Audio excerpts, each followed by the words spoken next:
ৰাঘৱ চিনেমাখন আহিব 27 অক্টোবৰ। সেইকাৰণে আমাৰ লগত আহিছে, মই চিনাকি কৰাই দিছোঁ। সহ প্ৰযোজিকা মোৰ পত্নী নৱনীতা শৰ্মা। এবাৰ আৰু আমাৰ লগত আৰু এজন শিল্পী আহিছে, মই চিনাকি কৰাই দিছোঁ। হাত চাপৰি এটা দিয়ক, তেতিয়া ভাল পাব নহয়। জ্যোতিষ্মান কাশ্যপ, অলপ আগলৈ আহক। জিপিতেশ মজুমদাৰ, ৰাজীৱ বৰা, বিকাশ ছেত্ৰী নহয়।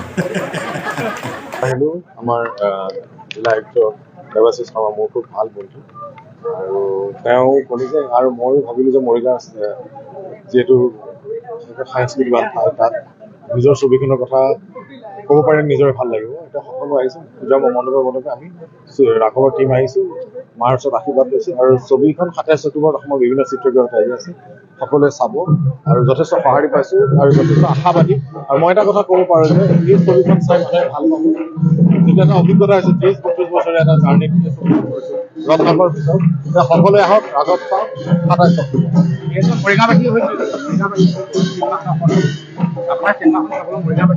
সেই মৰিগাঁওবাসীকে মৰিগাঁওবাসীৰ ওচৰত আছে। আজি গৈছিলোঁ আমি